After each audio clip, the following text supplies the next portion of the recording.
Hello and welcome back to Pictorial on Relay FM. I'm Quinn Rose and I didn't go to art school, but that doesn't stop me from being a lifelong learner about art and art history.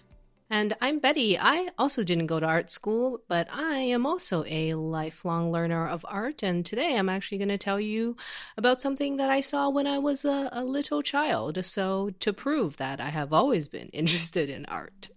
I am so excited to hear all about this. Yeah, so I think a while ago we mentioned that we tend to talk quite a bit more about contemporary art on this podcast because, we just happen to talk about stuff we like. So, to give the ancient art a bit of airtime, today I'm going to be talking about something that's more than 2,000 years old. I think I might have mentioned on this podcast a few times that I grew up in China. Specifically, I grew up in this city called Xi'an, which is in Shanxi province. It's a really big city. I think it has more than 8 million people, but compared to some other cities in China, it's actually smaller, so probably not everyone has heard of this place, but usually when I mention this other fact, people are like, okay, I have heard of this place. It is just outside of the city is this ancient monument called the Tomb of the Qin Emperor, but it's more commonly known as the Terracotta Army. Have you heard of this place, Quinn? I have. I think I probably have the impression of this that just the average layperson has, which is I have heard of the Terracotta Army.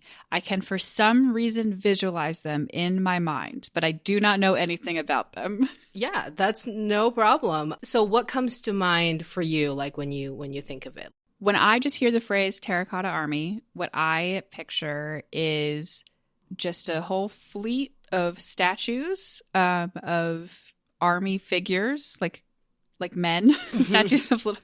For some reason, I think that they're not life-sized. I believe that they're smaller than life-size. Is that true? I think they are mostly life-size, although I do think some figures are smaller than what an average person is today, but maybe because people back then weren't as tall. I'm not entirely certain. Okay. That may just be an effect of the other half of my memory of this, which is that they're displayed lower. That they're displayed that you're not level with them. They're under you. And this is based on one, just sort of cultural osmosis. And two, I definitely have seen these, or at least seen a portion of them when I was quite young. And I clearly don't remember them super well, but I remember enough that this was a thing that people were talking about, that adults in my life were talking about, we're going to see the Terracotta Army. And I was like, cool. I don't really know what that means because I'm a child.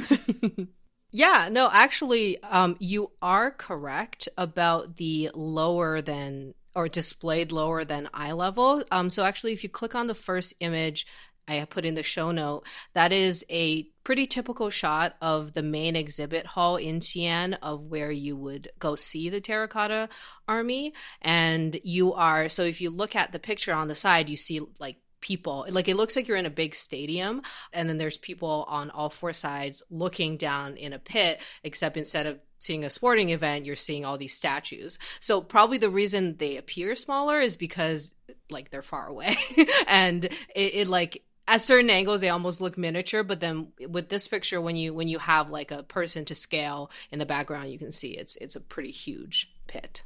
That makes sense. That was, even as I was saying, are they smaller than life size? I'm I think that that's just a matter of perspective of my memory of seeing them and seeing pictures of them or whatever. But then I was that's probably not actually true, right? It's just the way that you added kind of a distance to them. Yeah, for sure. And I just put a picture, another picture just underneath that. And so that's an example of what you're probably remembering. And I looked this up. So in 2009, there was a traveling exhibition that went around. I think it was only a North American show, but there might have been other incarnations on in Europe and other places. But I remember seeing it at the Royal Ontario Museum in Toronto. But it went to a whole bunch of other cities in North America as well. Specifically which ones, I can't remember. But I think it started in San Francisco. So this is probably what you're remembering, because this was, I think, one of the largest fleet of these figures that have ever left China, and it also included some new discoveries that they had discovered within a few years of this show. And the reason it's significant is because the Terracotta Army is one of those exhibitions that is, the museum is in situ, as in where they discovered it, they never moved it, they just dug around it, revealed it, and build a building over top of it. Like, as in, instead of taking things out of the tomb or wherever they discovered it and putting it in a museum somewhere, it's actually like it never left where it was buried. And for the longest time, you know, the Chinese government was very like, oh, we don't want these to leave because, you know, they're old and super fragile. And also we want them to be seen in their, you know, original where they were. But, you know, through various reasons, they did allow some to travel. And so it was really significant because I think up until 2009, the only way to kind of see them, especially a bunch of them, was to go to China, to go to Xi'an. So nobody else could really see it and until, you know, 2009, which was great because I think they're really cool. That is really cool. And really cool how that was handled. I have so many questions, but I want to start with this just to clarify. How many statues are there in the whole thing, and how many went traveling? So first of all, not everything has been excavated. So if everything that has been excavated, the statistic I found was from 2007. I don't think they've done too much more since then. So at the time, there are 8,000 soldiers, 130 chariots, 520 horses, 150 cavalry horses, and a whole bunch of other things, which I'll talk about in a little bit. But basically, there are thousands and thousands of figures, and I believe a few hundred went traveling. So, like, it's still a tiny portion of what you would actually see if you, go to Xi'an. So I would recommend, like, if anybody has seen the 2009 show, it is like 10 to 100-fold in terms of like immenseness when you actually go in person. Wow. So I saw this show when I was I lived about like a 30-minute drive from this site, and I went when I was like 7. So this is a very long time ago, obviously. And you know, it was like I was a kid, but I do have like really vivid memories of going to it because I just remember going like, this is huge and this is like really cool.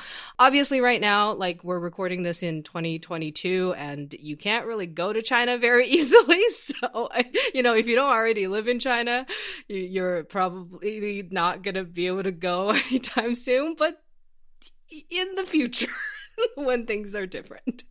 This is like equality for the whole world except for one specific region. We are all equal in our inability to access this. Yeah, for sure. So I'll give you a bit of a background kind of on how this whole thing came to be. So this place, like, for the longest time, I've known it as Bing Ma Yong, which in Mandarin literally means soldier and horse tomb figures.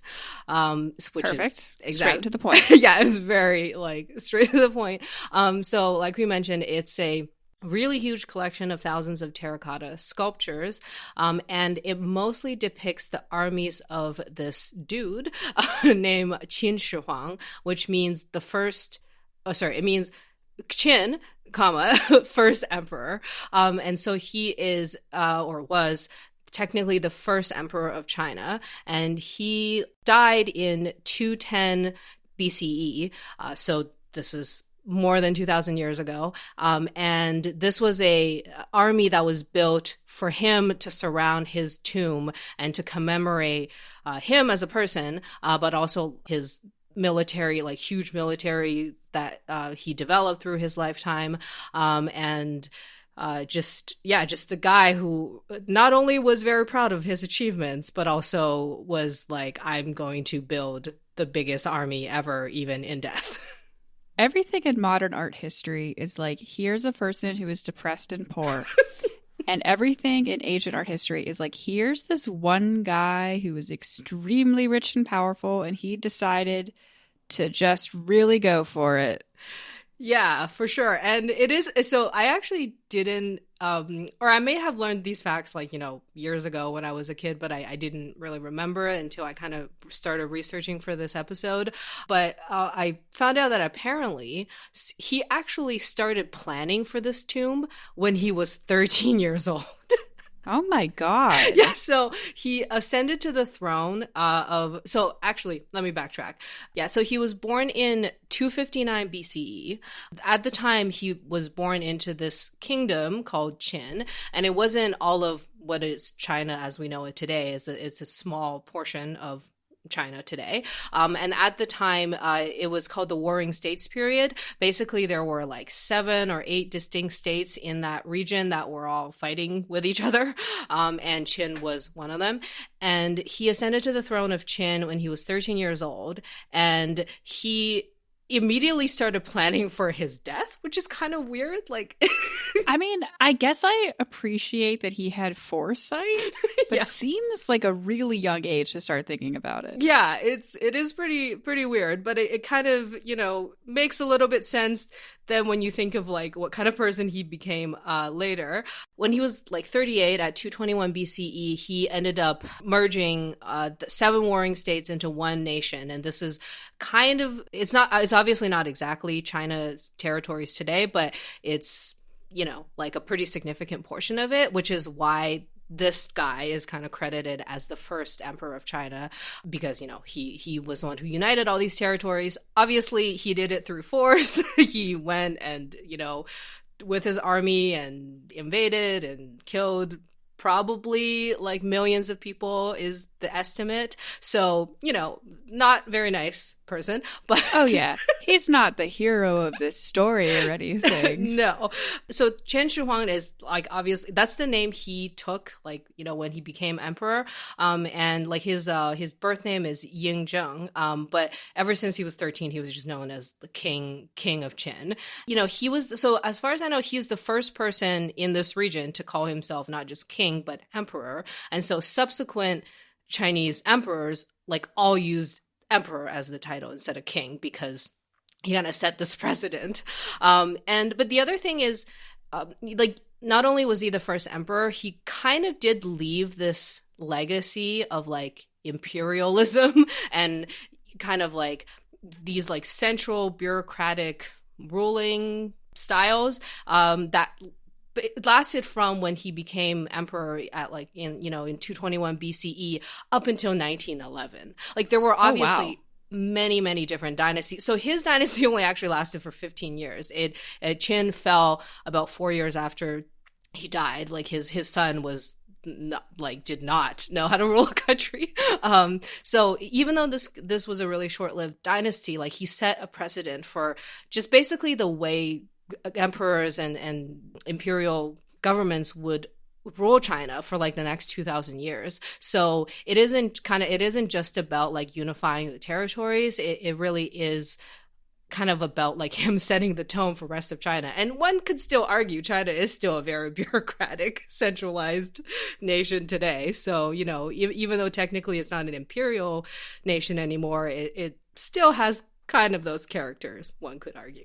That's quite a legacy. Yeah. So, and I think that's one of the reasons why, his site, like studying the stuff that he built is really interesting to a lot of historians.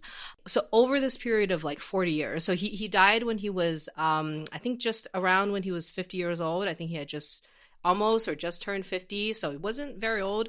But because he had been planning it since he was a kid, apparently in this time there were about 720,000 artisans and builders and laborers who contributed to this complex because he may have been the person who came up with the idea. He did not carry out any of the work, obviously. Oh, yeah. And I'm sure all of these people had humane working conditions and were paid for their labor. Yeah, so I actually read this like horrifying fact, but it's not known for sure if this is the case. So a lot of the information about the Qin Emperor's life came from this book written by this person from the Han Dynasty about 100 years later. His name is Qian Sima, and because it's the dynasty after Qin, they were the ones who overthrew him. So this is a really unfavorable writing of him as a person. I mean, he probably was not a very nice person since he was responsible for the deaths of millions, but this writing was just like, basically just trashed him completely.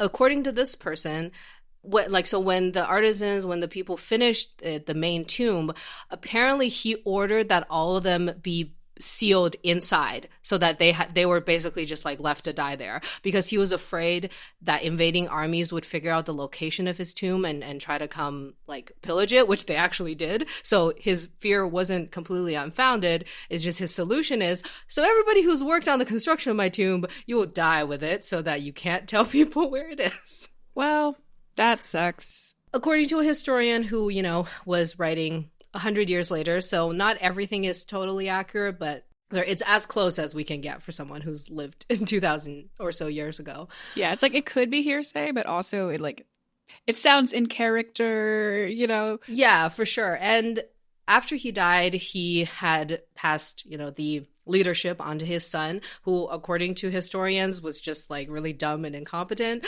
And so the invading army basically took over within like 4 years. And so in this account by Sima Qian is apparently the Han army who invaded Xi'an did actually pillage some of the tombs, so the word did get out where it was, and parts of it was actually raided. So even after discovering this, archaeologists did find evidence of like parts of it was burned down and destroyed, and there were things that seem like it's missing.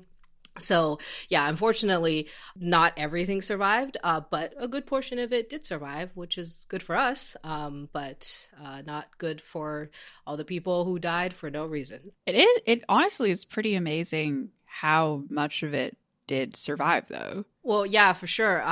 So we had known that this mausoleum, this tomb, this whatever existed for thousands of years because it was written in this book, and the book is actually called The Records of the Grand Historian, and it was written about like 140 BCE. So everybody knew it existed, but no one knew where it was for 2,000 years. Wow. And in 1974, there were a bunch of farmers. So it's a guy named Yang Zhifa and his neighbor Wang Puzhi and his 5 brothers. They were digging for a well, and then they came across like these what they thought to be like clay or terracotta like pieces, and then they kind of like dug a bit more and they realized it was broken pieces of a clay figure, and they had no idea what it was at the time, but they basically just kind of told everybody they found these like pretty cool like what looked like like art that's pretty old. No idea, didn't know how old it was, because I think at the time they sold it for like 10 yuan, which is not very much. But then archaeologists apparently got a hold of these and were like, this might be where this tomb is. So in 1976, like archaeologists officially came and started digging, and they eventually found hundreds and hundreds of pits. And so what you usually would see when you Google Terracotta Army is you're seeing Pit 1, which is the main pit where the vast majority of the figures that we've discovered. So if you click on the link that says Pit 1, that's what you would see of like the rows and rows of soldiers. And then there's the second pit, which is much smaller, and it has like cavalry and infantry units and like chariots, and this is where a bunch of like the horses are. This one is one of those where they found evidence of plundering and burning down and pillaging, because most of the figures were found broken. Like if you click on the picture, you'll find they're like smashed, they don't have heads. And I read that this one, they're still excavating parts of it. And then the third pit is the smallest one, and it only has 68 terracotta figures, and it's like a military command post, and it also has a bunch of figures without heads. So when you see this exhibition, you would basically go to these 3 pits. Apparently there is a pit 4, but it's completely empty, and they think there was actually plans to build actually a much bigger army, but I guess he died, and they were like, okay, I guess we're done now.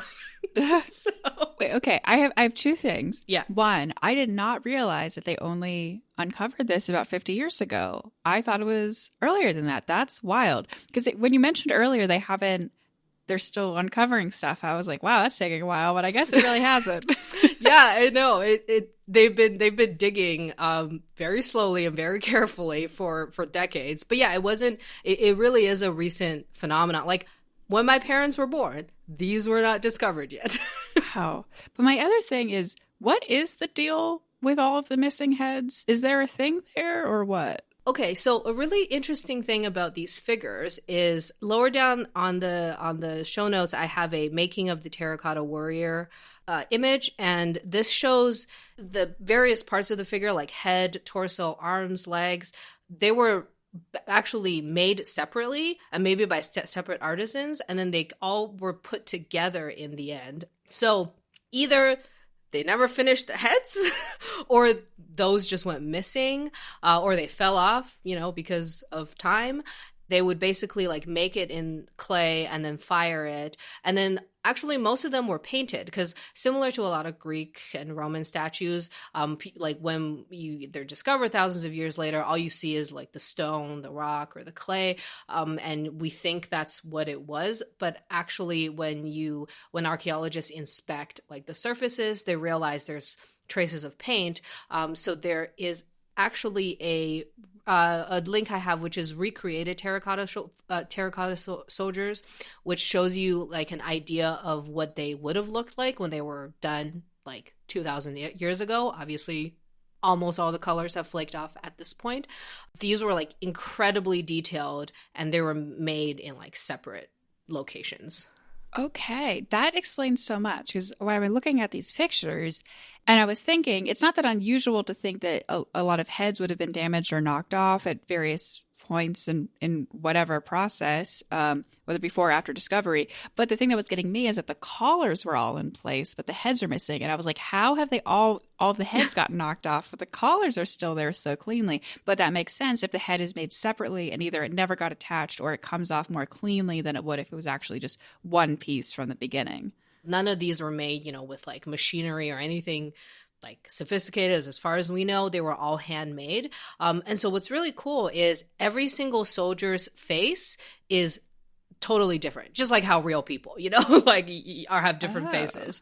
So like every face is unique. Like the artisans did use molds, but I think like the intricacies of the facial features were all hand carved. So yeah, like everyone looks different, and like it looks like a real army, like frozen in time. That's an incredible choice to have that attention to detail in customizing the faces when you are making so many, and like clearly that's some kind of uniform streamlined process if they're making these parts separately and assembling, and you're like, oh, that's such like an assembly line image. But then they're like, no, but every face is handcrafted to be different and not to be the same as the guy next to him. That's so interesting. Yeah, so like it really has, it's like a preserved time capsule of like, artwork, like, from artisans 2,000 years ago. But I think the other reason why it's really interesting to historians is that it has a lot of like content about,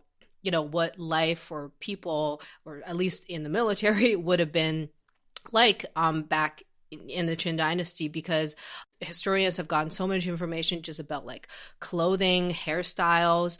There's a lot of weapons, like real weapons that were found. So like there's like swords and daggers and all kinds of weaponry. So we can study like what weapons they used back then. And then supposedly the hairstyles, apparently at the time, different hairstyles signified your rank in the military. So historians were able to like actually know exactly what these hairstyles look like through these preserved figures, because there was no photos from back then. So that is so handy. What a cool little way to be able to figure stuff out about the past. Yeah, it's really great. And I think I also have a picture in there of two bronze carriages, or it might be, the picture might be of one of them, but they found these two bronze carriages, and they were, again, they're life size of like, horses and carriages. And apparently it is like one of the biggest and most well-preserved just pieces of artwork in general from the Bronze Age, of bronzeware, like in general in the world. I don't think I've ever seen an image of this carriage before. Anything really outside of the basic soldier figures, which is really cool to see some more.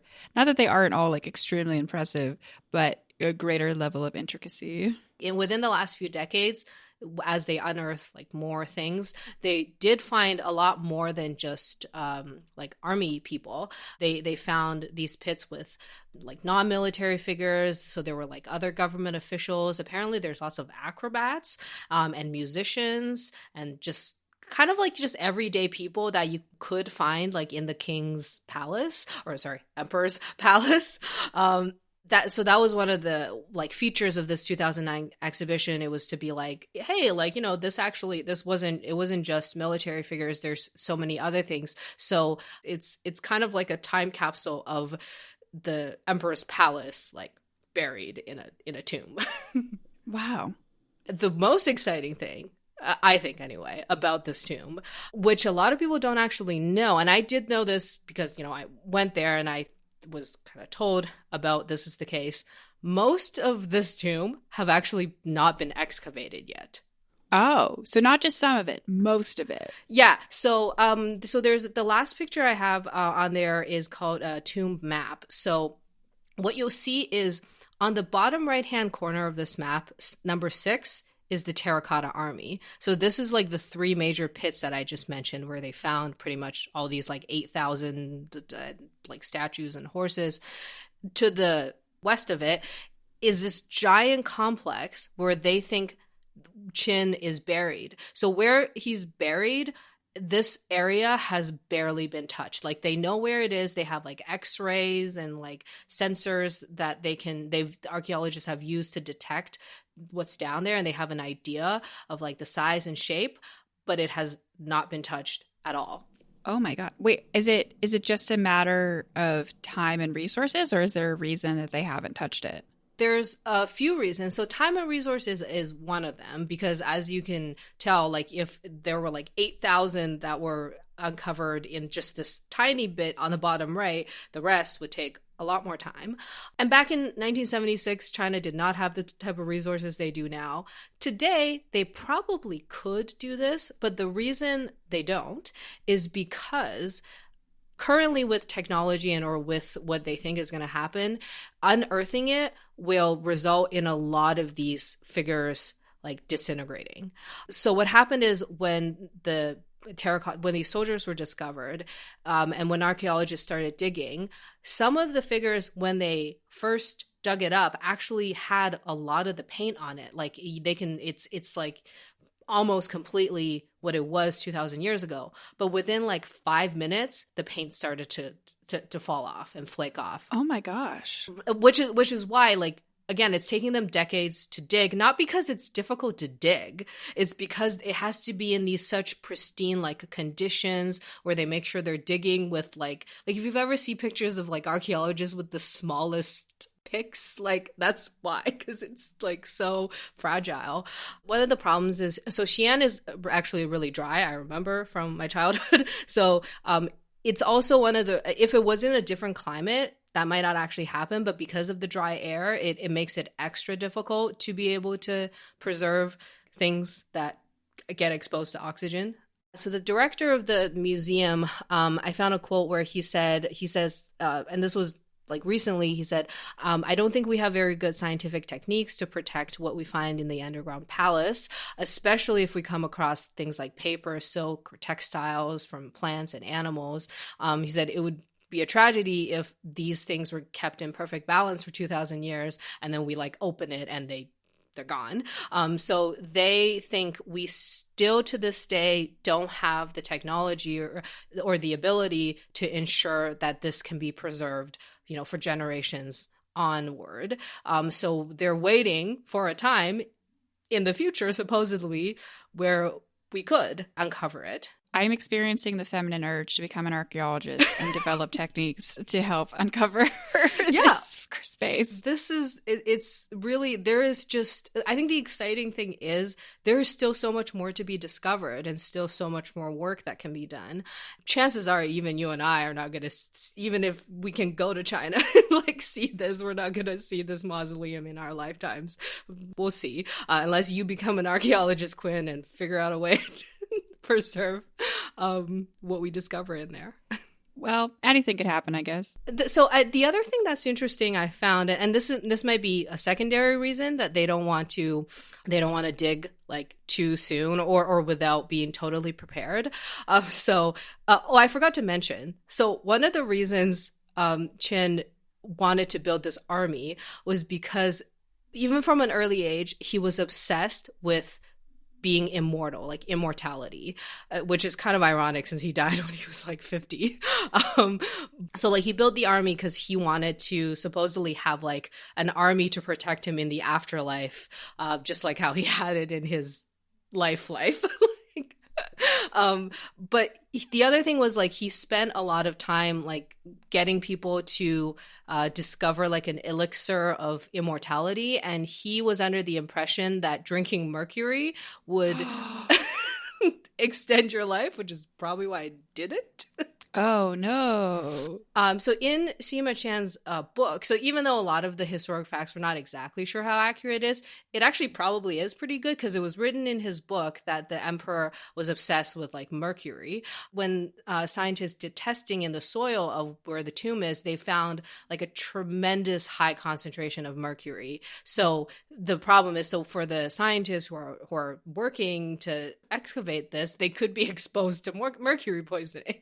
So, oh, no. But I think it is really interesting because they do think that there is kind of like a mini like microcosm of Xi'an, which at the time was known as Xianyang. So they think there's like a miniature version of the city down there, and we could just, if we could go in and see what's there, it really could be like even more of a time capsule than what we've already discovered. So it is really exciting, but you and I can't go there to see it at all, and even the people there can't see it because they can't just start digging. Well, hopefully someday they'll be able to figure it out and be able to actually uncover this stuff while being able to preserve it. I have faith that eventually we'll develop the technology. So one day. Yeah, I agree. And I am glad in the meantime that they are being careful about it instead of just going, oh, let's see what's down there. Because, like humans are curious and we just want to be there. So I'm glad archaeologists exist to be like, hold on, like do not open Pandora's box, put the box down.